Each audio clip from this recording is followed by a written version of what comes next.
와, 100페이지가 넘는 기업 보고서. 딱 봐도 머리 아프시죠? 괜찮습니다. 70년이나 된 철강 회사가 도대체 왜, 또 어떻게 변신했는지 그 핵심만 딱 뽑아서 제가 5분 안에 깔끔하게 설명해 드릴게요. 자, 오늘 우리가 함께 파헤쳐볼 내용들입니다.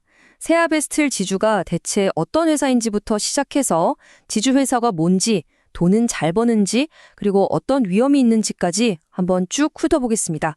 바로 시작하죠. 첫 번째, 세아베스틸 지주의 정체입니다. 이 회사가 아주 오랜 역사를 가지고 있는데 최근에 정말 큰 변화를 겪었거든요. 그 이야기부터 한번 들어보시죠.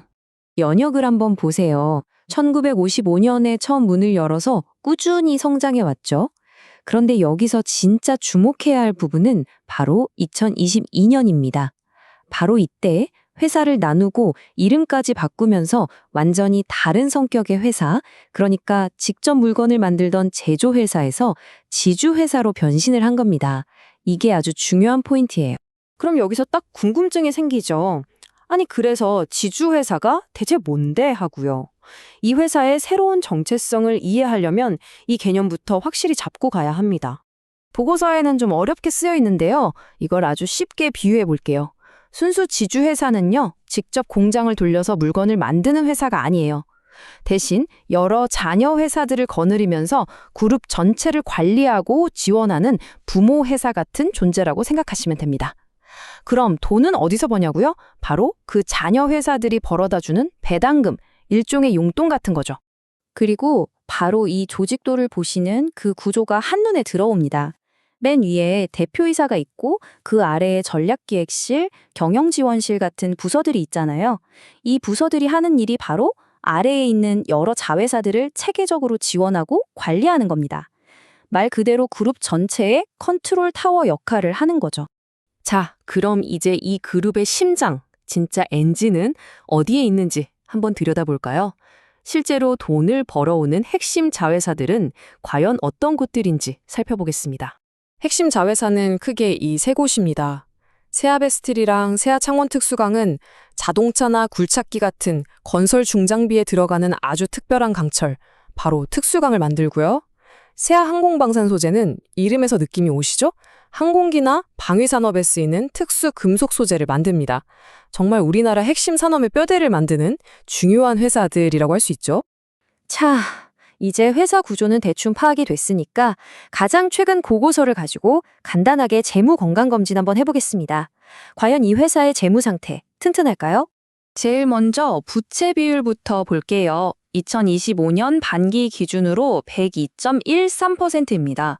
이게 무슨 뜻이냐면 보통 제조업에서는 이 비율이 200% 아래면 안정적이라고 보거든요. 그러니까 이 정도 수치면 재무 구조가 꽤나 탄탄하다 이렇게 해석할 수 있습니다. 그런데 잠깐만요. 아까 순수지주에서는 직접 사업을 안 한다고 했잖아요. 그럼 도대체 어떻게 돈을 버는 걸까요? 이상하지 않으세요? 그 해답이 바로 여기에 있습니다. 이 표를 한번 보세요. 전체 수익의 압도적인 부분이 어디서 나오나요? 네, 바로 배당금 수익입니다. 결국 자회사들이 사업을 잘해서 돈을 많이 벌어야 지주회사도 돈을 버는 그런 구조인 거죠. 완전히 운명 공동체예요. 이 도넛 차트를 보면 정말 모든 게 명확해집니다. 이 파이의 가장 큰 조각, 무려 91.6%가 배당금에서 나오는 수익이에요. 다시 말해 이 회사의 실적은 자회사들의 성적표에 달려있다고 해도 과언이 아닌 거죠. 자, 그럼 앞으로의 미래를 보려면 이 회사가 스스로 어떤 점을 가장 걱정하고 있는지 그 리스크를 들여다봐야겠죠.